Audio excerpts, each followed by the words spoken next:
الحمدللہ رب العالمین والصلاة والسلام علی خاتم النبیین اما بعد فاعوذ باللہ من الشیطان الرجیم بسم اللہ الرحمن الرحیم. پڑھیے الصلاة والسلام علیک یا رسول اللہ وعلی آلک واصحابک یا حبیب اللہ. الصلاة والسلام علیک یا نبی اللہ وعلی آلک واصحابک یا نور اللہ. درود پاک کے بے شمار فضائل و برکات ہیں، لیکن درود پاک کو آرڈنری لے لینا، درود پاک کو آپ یوں سمجھیں کہ ایک گرانٹڈ لے لینا، پڑھ لیا تو ٹھیک ہے، نہیں پڑھا تو کوئی بات نہیں، ایسا نہیں ہے. درود پاک ایک بڑا امپورٹنٹ وظیفہ ہے. اب میں جو حدیث سنانے جا رہا ہوں اس میں آپ کو 3 اہم چیزیں پتہ چلیں گی. سرکار دو عالم صلی اللہ تعالی علیہ وسلم کا فرمان عالی شان ہے، جس نے ماہ رمضان کو پایا اور اس کے روزے نہ رکھے وہ بدبخت ہے. ٹھیک ہے، رمضان کو ہم نے اگر حاصل کرنا ہے تو پھر اس کی خوب قدر بھی کرنی ہے. آقا علیہ الصلوۃ والسلام فرماتے ہیں جس نے اپنے والدین یا کسی ایک کو پایا اور ان کے ساتھ اچھا سلوک نہ کیا وہ بھی بدبخت ہے. یہ بھی سوچنا ہے. پھر آقا فرماتے ہیں کہ اور جس کے پاس میرا ذکر ہوا اس نے مجھ پر درود نہ پڑھا وہ بھی بدبخت ہے. اب آپ غور کریں، یہ 3 چیزیں. اب نبی پاک جس کو بدبخت کہہ دیں تو پھر تو گئے نا. تو ماں باپ کی قدر، نبی پاک کا ذکر خیر ہو، فوراً درود پاک صلی اللہ تعالی علی محمد صلی اللہ علیہ وسلم. اور پھر فرمایا کہ رمضان کے روزے نہ رکھے وہ بدبخت ہے. تو اللہ کرے کہ ہم درود پاک کی قدر سمجھنے والے بن جائیں. محبت کے ساتھ بآواز بلند درود پاک پڑھ لیں. صلو علی الحبیب صلی اللہ تعالی علی محمد صلی اللہ علیہ وسلم. مرحبا صد مرحبا، پھر آمد رمضان ہے. کھل اٹھے مرجھائے دل، تازہ ہوا ایمان ہے. یا خدا ہم عاصیوں پر یہ بڑا احسان ہے، زندگی میں پھر عطا ہم کو کیا رمضان ہے. ابر رحمت چھا گیا ہے اور سما ہے نور نور، فضل رب سے مغفرت کا ہو گیا سامان ہے. ہر گھڑی رحمت بھری ہے، ہر طرف ہیں برکتیں، ماہ رمضان رحمتوں اور برکتوں کی کان ہے. یا الہی تو مدینے میں کبھی رمضان دکھا، مدتوں سے دل میں یہ عطار کے ارمان ہے. سبحان اللہ. اے میرے پیارے اسلامی بھائیو، یہ وہ مہینہ آنے والا ہے جس میں نیکیوں کا اجر بڑھا دیا جاتا ہے، جنت کے دروازے کھول دیے جاتے ہیں. ہمارا سب سے بڑا جو دشمن ہے شیطان. ہمیں کون بہکاتا ہے، ہمیں گناہوں کی طرف کون کھینچنے کی کوشش کرتا ہے؟ وہ شیطان ہے. مگر شیطان کو قید کر دیا جاتا ہے، یعنی جس سے مقابلہ ہے نا اس کو تو قید کر دیا. اب ہمیں موقع دیا گیا کہ خوب نیکیاں کر لو. اور سبحان اللہ، اللہ قرآن مجید فرقان حمید میں فرماتا ہے شہر رمضان الذی انزل فیہ القرآن. یہ مہینہ کون سا ہے؟ کہ رمضان کا مہینہ جس میں قرآن نازل کیا گیا. اس آیت کے اس جز سے پتہ چلتا ہے کہ یہ ماہ قرآن ہے، نزول قرآن کا مہینہ. ایک اور جگہ قرآن مجید فرقان حمید فرمایا جاتا ہے کہ یا ایھا الذین آمنوا کتب علیکم الصیام کما کتب علی الذین من قبلکم لعلکم تتقون. اے ایمان والو، تم پر رمضان کے روزے فرض کیے گئے جیسے کہ پچھلی قوموں پر فرض کیے گئے. پچھلی قوموں پر بھی روزے فرض تھے، ان کا الگ الگ دن تھے، الگ الگ انداز تھا. مگر جو وجہ، جو ریزن قرآن نے بیان کیا نا کہ اس لیے فرض کیے گئے لعلکم تتقون، تاکہ تم تقوی اختیار کرو، تاکہ تم پرہیزگاری اختیار کرو. تو روزے آ رہے ہیں ہمیں متقی بنانے کے لیے، ہمیں پرہیزگار بنانے کے لیے. اب ہم نے دیکھنا ہے کہ ہم نے ان روزوں کو کیسے گزارنا ہے، اس کا استقبال کیسے کرنا ہے، ان روزوں کو جس کو کہتے ہیں نا اس کا ٹائم کیسے سپینڈ کرنا ہے.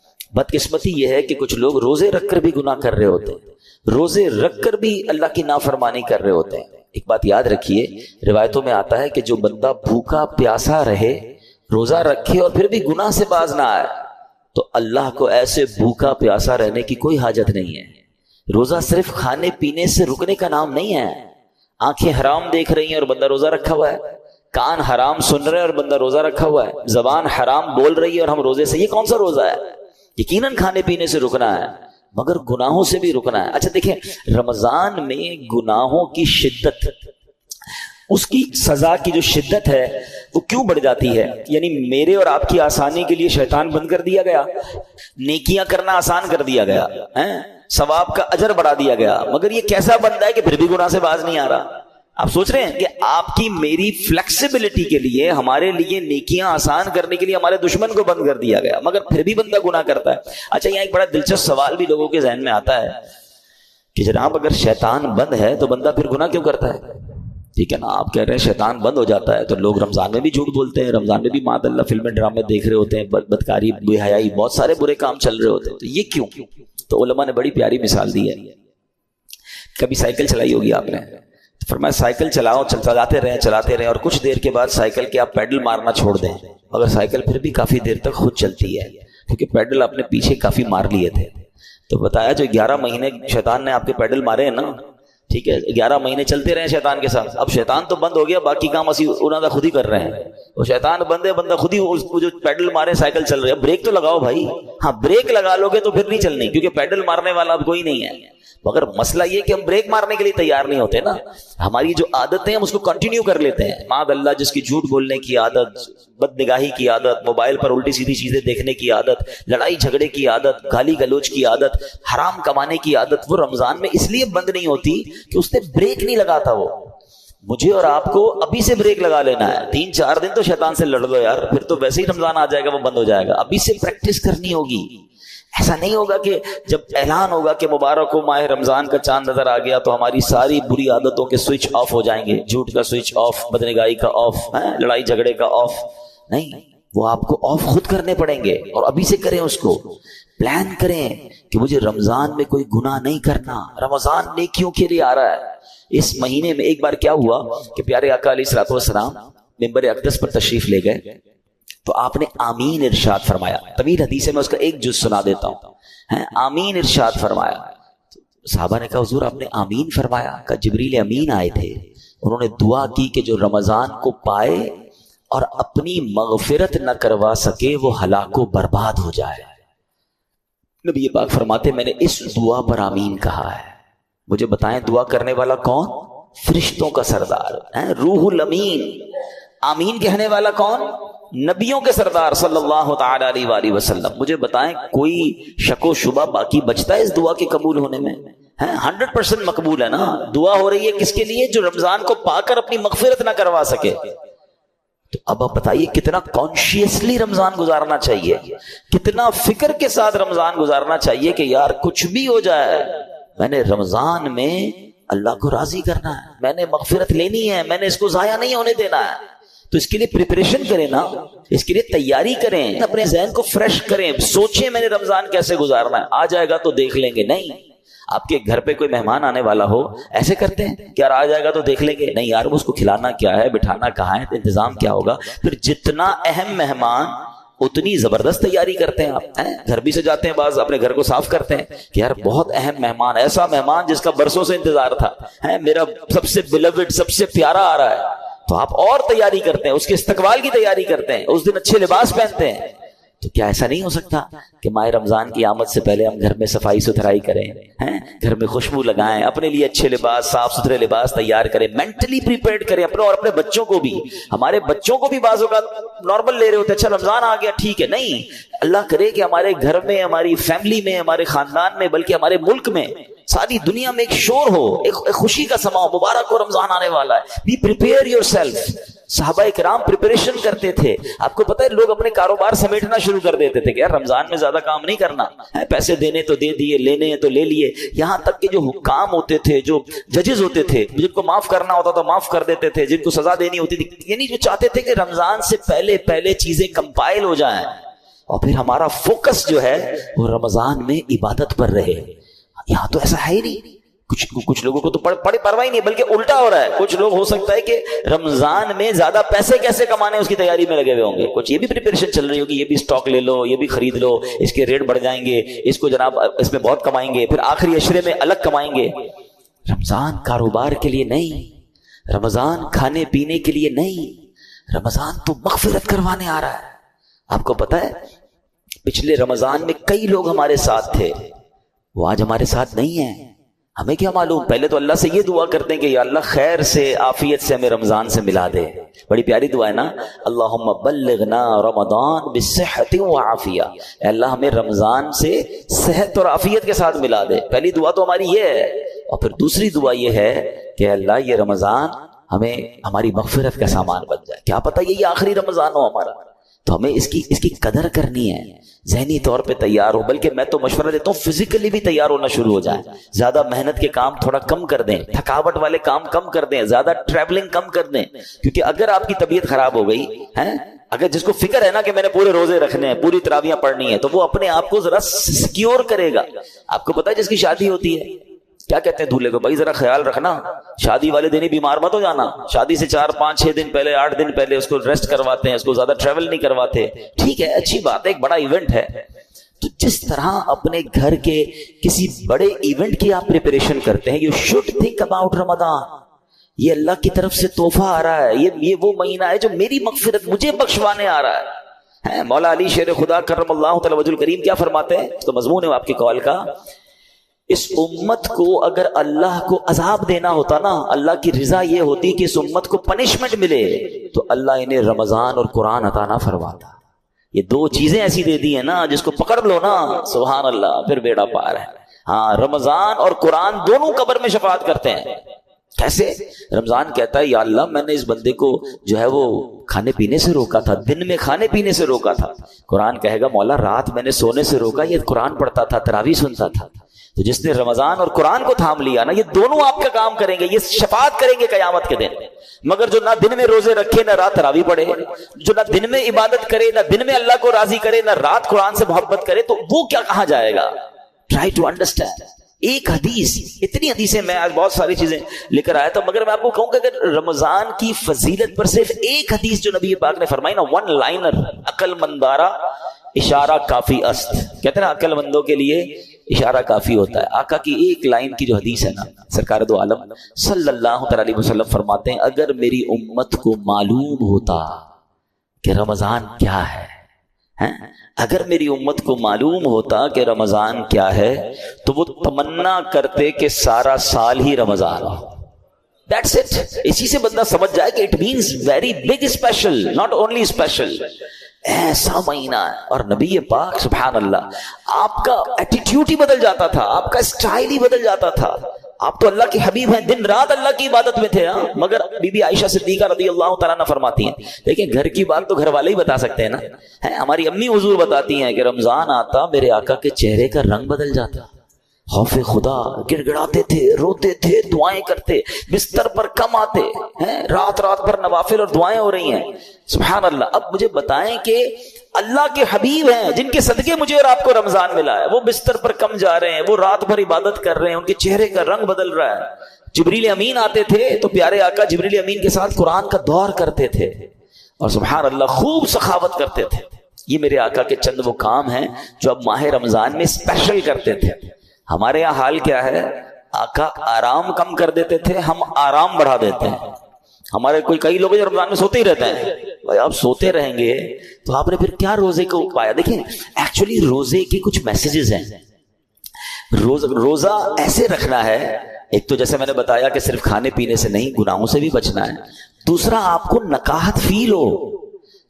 اس کا ایک مقصود ہے کہ جب عصر کے بعد خاص طور پہ ماشاءاللہ کئی لوگ میں جانتا ہوں, مجھے یہاں بھی نظر آ رہے ہیں, مزدور بھی ہیں ہمارے بھائی, نوکری پیشہ بھائی بھی ہمارے بیان میں آئے ہیں, تو یہ مجھے تو ان پہ یقین کرے رشک آتا ہے. اصل روزہ ہی ان کا ہے. ایسے بھی ماشاءاللہ ہیں جو صبح 8-9 بجے سے کام پہ جاتے ہیں اور محنت مزدوری بھی کر رہے ہوتے ہیں, اور سبحان اللہ روزہ بھی رکھتے ہیں. اللہ ان کے صدقے ہم ناکاروں کا روزہ قبول فرما لے. ہم میں کئی وہ ہیں جو ایئر کنڈیشن روم میں بیٹھے رہتے ہیں, کام بھی ہے تو ٹیلی فون پر کام کرنا ہے. نو ڈاؤٹ روزہ ہمارا بھی ہے, لیکن اصل روزہ تو ان کا ہے نا, جو اتنی محنت کر کے بھی روزہ چھوڑتے نہیں ہیں. ہاں چھوڑنا نہیں ہے, یہ نہیں کہہ سکتے کہ یار میرا بڑا محنت والا کام ہے, بڑی مزدوری والا کام ہے. روزے سے مت کہو میرا کام ہے, کام کو کہو میرا روزہ. آپ کام کم کر دیں, تھوڑا کر لیں, مگر روزہ نہیں چھوڑ سکتے. تو میں یہ بتانا چاہ رہا تھا کہ آپ نے دیکھا ہے جب آپ کا روزہ ہوتا ہے تو عصر کے وقت بڑی عجیب سی فیلنگ شروع ہو جاتی ہے. کسی چیز کا جی نہیں چاہتا, تھکاوٹ لگ رہی ہوتی ہے, پیاس لگ رہی ہوتی ہے, زیادہ بات کرنے کو جی نہیں چاہتا, غصہ کرنے کو جی نہیں چاہتا, بحث کرنے کو جی نہیں چاہتا. کیوں؟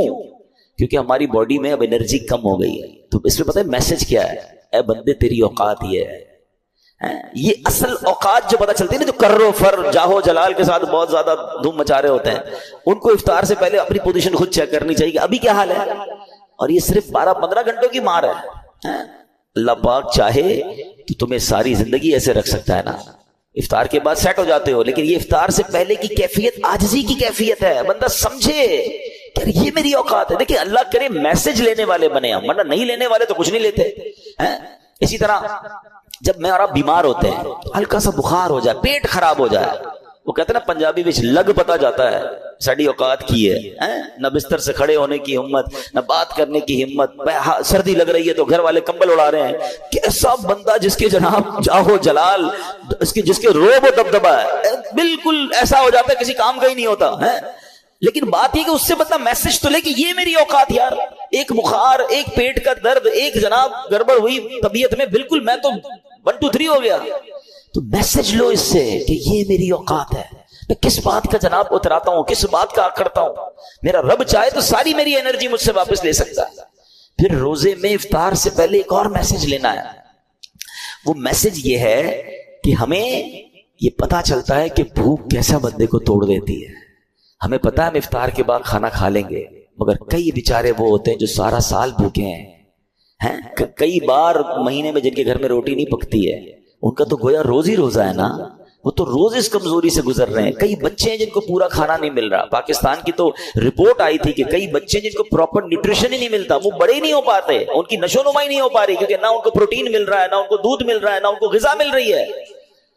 تو جو امیر بھی ہے نا، اس کو بھی مزہ چکھا دیا گیا ہے، اس کو بھی سمجھ لو غریب کا احساس دلایا گیا ہے کہ افطار سے پہلے اپنی حیثیت دیکھو کہ جو تم اب اس وقت فیل کر رہے ہو سکتا ہے کئی لوگ ایسے ہو جو ساری زندگی یہ فیل کر رہے ہیں. تو اللہ کرے کہ یہ میسیجز تو لینا یار. تو یہ ہے روزے کی اصل، جس کو کہنا کہ بندہ گناہ سے بھی بچ رہا ہے، کھانے پینے سے بھی بچ رہا ہے. اب افطار کے وقت ہاتھ اٹھا کر پھر دعا کرنی ہے. آپ کو پتا ہے خاص وقت ہے افطار کا، حدیثوں میں آتا ہے جس کا مضمون ہے کہ روزانہ رمضان میں افطار کے وقت 10 لاکھ گناہگاروں کو جہنم سے آزاد کر دیا جاتا ہے. اور وہ 10 لاکھ کون سے ہیں؟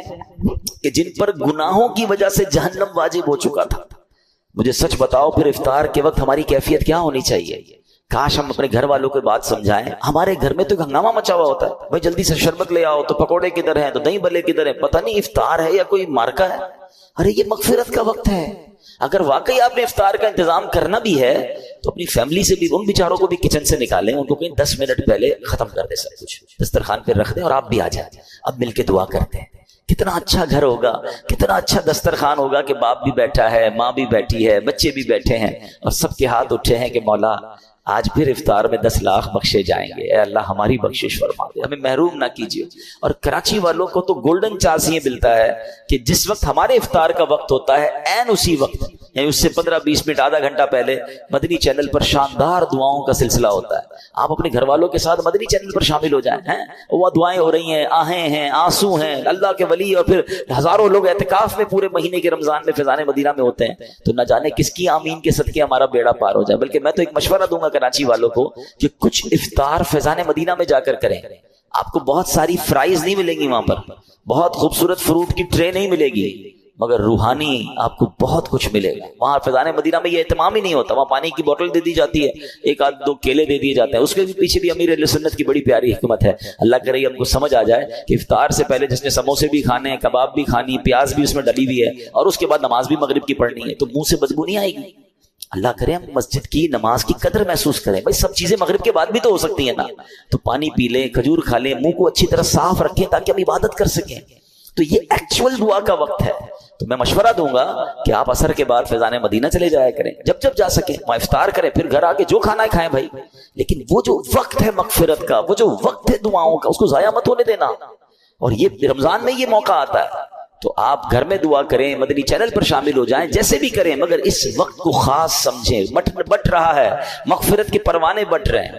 اور اسی طرح جیسے ہم نے بیان میں کہا آخری بات کہ ماہ رمضان میں گناہ نہیں کرنا. حدیث پاک میں آتا ہے جس کا مضمون ہے جو رمضان میں ایک گناہ کرے اس کے 1 سال کے اعمال برباد کر دیے جاتے ہیں. مولا علی شیر خدا کرم اللہ تعالی وجہ الکریم نے ایک قبر کو دیکھا آپ اللہ کے ولی تھے, بہت بڑے صحابی بھی ہیں, تو آپ نے دیکھا اس قبر والے کو عذاب ہو رہا ہے, اور وہ قبر والا پکار رہا ہے, اے علی میں آگ میں جلایا جا رہا ہوں, مجھے الٹا پلٹا جا رہا ہے, مجھے بچاؤ. مولا علی شیر خدا کرم اللہ تعالی وجہ کریم نے اللہ کی بارگاہ میں دعا کی کہ مولا یہ بندہ جل رہا ہے, اسے نجات دے دے. تو ارشاد ہوا اے علی آپ اس کی سفارش نہ کریں. تو عرض کرتے مولا میں سفارش نہ کروں, وجہ کیا ہے؟ اے علی یہ وہ بندہ ہے جو دن میں تو روزے رکھتا تھا مگر رات گناہوں سے باز نہیں آتا تھا. اب بتائیں دن میں روزے رکھ کر رات گناہ کرنے والے کو یہ عذاب دیا جا رہا ہے, تو جو روزے بھی نہیں رکھ رہا اس کا کیا حال ہوگا؟ تو رمضان میں نیکیوں کا اجر واقعی بڑھ جاتا ہے مگر گناہ کا عذاب بھی بڑھا دیا جاتا ہے, کیونکہ یہ مہینہ گناہ کرنے کے لیے نہیں ہے, یہ اللہ کا مہینہ ہے. اب ادھر رمضان کی راتوں میں کوئی کرکٹ کھیل رہا ہے, کوئی لوگوں کی نیندیں خراب کر رہے ہیں, غلط کاموں میں لگے ہوئے, نہ کریں ایسا. یہ دعاؤں کا مہینہ, یہ مغفرت کا مہینہ, یہ تلاوت کا مہینہ ہے. Prepare your self. بہرحال اللہ کرے کہ ہم اپنے اس مہینے کی قدر کرنے میں کامیاب ہو جائیں. دعوت اسلامی کے زیر انتظام مدنی چینل پر بھی بہت خوبصورت پروگرامز آتے ہیں. جب جب آپ کو وقت ملے آپ مدنی چینل دیکھنا شروع کر دیں. علم دین سیکھ رہے ہوں گے, دعائیں ہو رہی ہوں گی, تو اس کی برکتیں حاصل ہوں گی. اللہ پاک ہمیں عمل کرنے کی توفیق عطا فرمائے, آمین بجاہ النبی الامین صلی اللہ تعالی علیہ وسلم. کچھ ہی دن کے بعد یہ اعلان ہوگا, مبارک ہو ماہ رمضان المبارک کا چاند نظر آ گیا ہے. یہ اعلان سنتے ہی انشاءاللہ عاشقان رمضان کے دل خوشی سے جھوم اٹھیں گے, چہروں پر تازگی آ جائے گی, مسجدوں کی رونق بڑھ جائے گی. تراویح کا سلسلہ, فرض نمازیں, کوئی نوافل کی کثرت کر رہا ہوگا, کوئی تلاوت قرآن کا فیض اٹھا رہا ہوگا, سحر و افطار کی رونقیں ہوں گی. روزانہ بعد عصر و بعد تراویح انشاءاللہ عالمی مدنی مرکز فیضان مدینہ میں 2 مدنی مذاکروں کی بھی انشاءاللہ ترکیب ہوگی, اس کی بھی بہاریں ہوں گی. سبحان اللہ. کیا آپ جانتے ہیں رمضان مبارک کتنا عظیم مہینہ ہے؟ جی ہاں, وہ مہینہ تشریف لا رہا ہے جسے حدیث پاک میں سید الشہور یعنی تمام مہینوں کا سردار کہا گیا. مبارک مہینہ آ رہا ہے, اس کی پہلی رات سے آسمانوں کے دروازے کھول دیے جائیں گے, پھر آخری رات تک, لاسٹ نائٹ تک وہ دروازے بند نہیں ہوں گے. تو اس مہینے میں ایک سجدہ کرے اسے 1500 نیکیاں لکھی جاتی ہیں, اور جنت میں سرخ یاقوت کا گھر بنایا جاتا ہے. اللہ اکبر. سمجھ آ رہی ہے بات؟ ایک سجدے پر 1500 نیکیاں, اور ایک ہی سجدے پر سرخ یاقوت کا جنت میں گھر. اب سوچیں جو نفل پڑھتے ہیں, جو پوری تراویح پڑھتے ہیں, ہر سجدے پر کیا کچھ حاصل کر رہے ہیں. انہیں سوچنا چاہیے جو تراویح میں سستی کر جاتے ہیں, نوافل میں سستی کرتے ہیں. دل پر چوٹ کرنے کے لیے ایک جملہ کہہ دیتا ہوں, باقی پھر آگے چلتے ہیں. کہ اگر یہ کہہ دیا جائے کہ ماہ رمضان میں جو جتنے سجدے کرے گا اسے اتنے 1000 روپے ملیں گے, تو بتائیں کتنے سجدے کریں گے؟ اچھا جناب, جو ماہ رمضان میں پوری تراویح پڑھے گا اسے جناب کورنگی کی ایک بڑی سوسائٹی میں ایک پلاٹ دیا جائے, 20 رکعت پوری پڑھے, بندہ کہ 20 کے بعد کہیں کچھ اور بھی پڑھ لیتا ہوں, ایک پورا پلاٹ مل جائے گا ہر سجدے پر. کراچی میں نہیں, پاکستان کے پوش ایریا میں نہیں, جنت میں سرخ یاقوت کا گھر دیا جا رہا. تو کتنے سجدے کرنے چاہیے رمضان میں؟ وارے نیارے ہو گئے نا, اتنا آسان. سبحان اللہ. اور سنو, وہ مہینہ آ رہا ہے کہ جو ماہ رمضان کا پہلا روزہ رکھتا ہے اس کے پچھلے گناہ معاف کر دیے جاتے ہیں. صبح سے شام تک 70,000 فرشتے اس کے لیے دعائیں مغفرت کرتے ہیں. آج دنیا میں پتہ ہے ہم کسی بڑے بزرگ شخصیت کو ڈھونڈ رہے ہوتے ہیں, کسی عالم دین سے پیار ہوتا ہے, کسی پیر صاحب سے محبت ہوتی ہے, بندہ کہتا ہے جا کے یار ان سے دعا کروا لوں, میرا کام ہو جائے گا.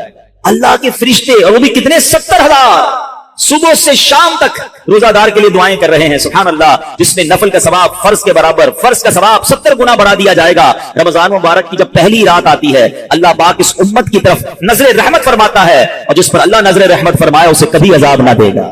اس سے پتہ کیا پتہ چل رہا ہے؟ 2-3 باتیں آ گئی ہیں کہ پہلی رات بڑی امپورٹنٹ ہے. آخری رات تو ہے ہی امپورٹنٹ, وہ بعد میں بتاؤں گا, مگر چونکہ ابھی پہلی رات آنے والی ہے نا, first night of Ramzan is very important. آپ نے سنا اس رات ہمیں یہ 2 رکعتیں پڑھنی ہیں, پھر فرمایا اس رات اللہ جس پر نظر رحمت فرمائے گا اس پر کبھی عذاب نہیں ہوگا. اور پھر کیا فرمایا کہ پہلی رات آسمانوں کے دروازے کھول دیے جاتے ہیں. سبحان اللہ. یہ خاص رات ہے. فرمایا اس مبارک مہینے میں بخشش کے پروانے بانٹے جائیں گے. کون سا وقت بڑا سینسٹیو ہے؟ جو افطار کا وقت ہے نا, یہ بڑا سینسٹیو ہے, بڑا حساس, بڑا خوبصورت وقت ہے. حدیث پاک میں آتا ہے, اس کا مضمون ہے ہر روز افطار کے وقت 10 لاکھ گناہگاروں کی بخشش کی جائے گی. اور اس مبارک مہینے میں جب جمعہ آئے گا نا, کل بھی جمعہ ہے مگر وہ شعبان کا ہے, انشاءاللہ اللہ رمضان تک ہمیں زندہ رکھ کے صحت و عافیت کے ساتھ عطا فرمائے.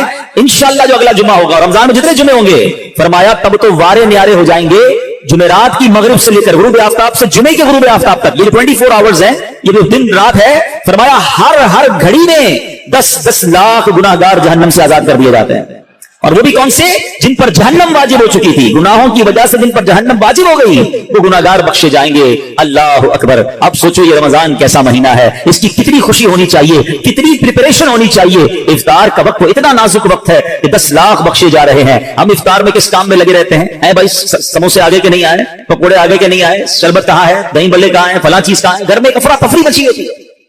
پلیز ٹرائی ٹو انڈرسٹینڈ، یہ افطار کا وقت مانگنے کا وقت ہے، گر گڑانے کا وقت ہے، آنسو بہانے کا وقت ہے کہ مولا آج 10 لاکھ بخشے جا رہے ہیں، ان بخشے جانے والوں میں میرا بھی نام لکھ دے۔ کاش سارے اپنے گھر والوں کو بھی کہہ دیا کرو کہ چھوڑ دیں کچن کے کام، ہم بیٹھ جائیں، جو ہو گیا تیار ٹھیک ہے، یہ آخری 10-15 منٹ اور سبحان اللہ۔ کراچی والوں کو تو اور فائدہ یہ ہے کہ عین اسی وقت عالم مدنی مرکز میں ایک عجب سما ہوتا ہے، ایک آنسوؤں کی برسات ہے، ایک دعاؤں کا سلسلہ ہے۔ ہمارا تو ٹائم بھی میچ ہوتا ہے نا، پنجاب والے یا دنیا کے دوسرے ملکوں والوں کا وہ افطار کا وقت نہیں ہوتا، ہمارا تو ایگزیکٹ افطار کا وقت وہی ہوتا ہے۔ کیا ہی اچھا ہو کہ باپ بھی بیٹھا ہو، ماں بھی بیٹھی ہو، بچے بھی بیٹھے ہوں اور ہاتھ اٹھے ہوئے ہوں، اللہ کی بارگاہ میں التجائے ہوں، اے اللہ ہمارا گھرانہ تیرے دربار میں حاضر ہے، اے اللہ افطار کا وقت ہے، 10 لاکھ بخشے جائیں گے، اس بخشے جانے والوں میں ہماری فیملی کا، ہمارے گھر بار کا نام لکھ دے۔ اے میرے اسلامی بھائیوں، پردے میں جو انٹرنیٹ پر اسلامی بہنیں سن رہی ہیں، بعد میں سنیں، کچھ ایسا انتظام گھر میں کریں کہ 10-15-20 منٹ پہلے اب سارے کاموں سے فارغ ہو جائیں، اب دعاؤں میں گزاریں۔ افطار کا وقت، افطار سے پہلے بھی دعا کریں، مگر جو خاص مقبولیت کی گھڑیاں ہیں وہ عین افطار کے بعد ہیں۔ افطار میں لگ جاتے ہیں ہم، کھجور کھا لی، پانی پی لیا، دوبارہ ہاتھ اٹھائیں، دوبارہ مانگیں، یہ وقت ہے مانگنے کا، یہ قبولیت کی گھڑیاں ہیں۔ اللہ کرے کہ ہم ان لمحات کو پراپر انداز میں، صحیح انداز میں گزارنے میں کامیاب ہو جائیں۔ کیا خوبصورت اشعار لکھے گئے کہ واہ کیا بات ہے ماہ رمضان کی، واہ کیا بات ماہ رمضان کی، واہ کیا رمضان کی، آیا رمضان آ گیا رمضان، واہ کیا بات ماہ رمضان کی، جان رمضان پر میری قربان، واہ کیا بات ماہ رمضان کی، فضل رب سے پھرا گیا رمضان، لوٹو رمضان کا لوٹ لو فیضان، واہ کیا بات ماہ رمضان کی۔ انشاءاللہ وہ مہینہ آنے والا ہے، اپنے دل میں خوشی داخل کیجئے، پریپریشن کیجئے، تیاری کیجئے۔ آپ کے گھر پہ جیسا مہمان آتا ہے آپ ایسی تیاری کرتے ہیں نا، وہ دور کا مہمان، نارمل مہمان آپ نارمل سی تیاری کرتے ہیں، اسپیشل مہمان آپ اسپیشل تیاری کرتے ہیں۔ کچھ مہمان ایسے ہوتے ہیں جن کے آنے کے لیے انتظار ہوتا ہے، یقین نہیں آتا وہ ہمارے گھر آ رہے ہیں، بندہ گھر بھی سجاتا ہے، صفائی بھی کرتا ہے، خوشبو بھی لگاتا ہے، اچھے اچھے کھانے بناتا ہے، مہمان کی تیاری ہے نا۔ تو رمضان یہ رب کی طرف سے ہمارے لیے مہمان آ رہا ہے، ہماری بخشش کروانے آ رہا ہے، ہمیں اپنے آپ کو سجانا ہے، اپنے اپنے کردار کو سجانا ہے، اپنی صحت کا بھی اس لیے خیال رکھو کہ میں اب ایسے الٹے سیدھے کھانے نہ کھاؤں رمضان سے پہلے۔ پتہ جس کی شادی ہونے والی ہوتی ہے تو دولہے کو لوگ کہتے ہیں بھائی ذرا خیال رکھنا، شادی والے دن بیمار مت ہو جانا، ایک ہفتہ پہلے سے احتیاط کرواتے ہیں، زیادہ سفر نہیں کرواتے، زیادہ تھکن والا کام نہیں کرواتے۔ تو کیا ہی اچھا ہو کہ ماہ رمضان سے پہلے ہم اپنی صحت کا خیال رکھیں، تھوڑا سا ریسٹ کریں، مجھے روزے رکھنے ہیں، مجھے انشاءاللہ تراویحیں پڑھنی ہیں، اپنے کام کاج کو ماڈیفائی کریں۔ آپ بہت بزی رہتے ہیں کاروبار میں، نوکری میں، تو کوشش کریں کہ کوئی ایسی ترتیب بنائے کہ میرا کچھ کام کم ہو جائے تاکہ میں روزے رکھ سکوں، میں عبادت کر سکوں۔ ساری زندگی پڑی ہے کام کرنے کے لیے، لیکن عجیب بات پتہ کیا ہے، اس وقت 2 قسم کی تیاریاں ہو رہی ہیں۔ ہوں گے کچھ نیک لوگ جو انشاءاللہ عبادت کی تیاریاں، تلاوت کی تیاریاں، خوب روزے تراویح اور اس کے بارے میں سوچ رہے ہوں گے، مگر کچھ لوگ وہ ہیں جو اس وقت اسٹاک جمع کر رہے ہوں گے، کاروبار کیسے چمکانا ہے، کون سی آئٹم کا ریٹ بڑھ جائے گا، وہ کاروباری لوگ پیسے کمانے کی تیاری کر رہے ہوں گے۔ کچھ گھر والے وہ ہوں گے جو یہ سوچ رہے ہوں گے بھائی رمضان میں پکانا کیا ہے، کھانا کیا ہے، کون سی آئٹم لینی ہے۔ رمضان کھانے پینے کے لیے نہیں آتا۔ اچھا ویسے بڑی عجیب بات ہے، ذرا سوچیں آپ کہ ماہ رمضان میں ہم روزے رکھتے ہیں، لاجیکلی تو سمجھ یہ آتا ہے کہ ہمارا وزن ٹھیک تھوڑا کم ہو جانا چاہیے، ہم تھوڑے اسمارٹ ہو جائیں، مگر کئی لوگ وہ ہیں جن کا رمضان میں وزن بڑھ جاتا ہے۔ کیوں بھائی؟ اس لیے کہ سحری میں زیادہ کھاتے ہیں، پورا دن روزہ رکھنا ہے، رات زیادہ اس لیے کھاتے ہیں کہ پورا دن روزہ رکھا تھا، پھر 2 بار اور کھاتے ہیں کہ کل پھر روزہ رکھنا ہے۔ تو عام دنوں میں 2 بار کھاتے ہیں، رمضان میں 4-5 بار کھاتے ہیں، اور وہ کھاتے ہیں جو نہیں کھانا چاہیے، پورا سال جو چیز نہیں کھاتے وہ رمضان میں کھاتے ہیں، پھر موٹے ہو جاتے ہیں، طبیعت خراب ہو جاتی ہے، گلے خراب ہو جاتے ہیں۔ نہیں، ماہ رمضان تو کم کھانے کا مہینہ ہے، فریش ہونے کا مہینہ ہے۔ لیکن ہمارے یہاں تو فیسٹیول، اگر میں کہوں کسی کو کہ کسی غیر مسلم کو اگر رمضان میں دورہ کرا دیا جائے پاکستان کے مختلف شہروں کا اور کہیں بتاؤ کیا کیا آپ نے دیکھا، تو کہے گا لگتا ہے مسلمانوں کا کوئی کھانے پینے کا تہوار آ رہا ہے، کہ میں جس مٹھائی کی دکان پہ گیا وہ رش تھا، جس پکوڑے کی دکان پہ گیا وہ لائنیں لگی ہوئی تھی افطار سے پہلے، اور بورڈ لگے ہوئے تھے سحری آفر، افطار آفر، تو لگتا ہے مسلمانوں کا کوئی کھانے پینے کا سالانہ تہوار آتا ہے۔ کتنی عجیب بات ہے یار، جس مہینے میں پورا دن کھانے پینے سے رکنا ہے اس مہینے میں سارا دن رات کھانے پینے کی باتیں ہو رہی ہوتی ہیں۔ مجھے بتائیں نا، ہم اب دوست آپس میں ملتے کیا بات کرتے ہیں، یار سنا بات سحری کا کرنی ہے،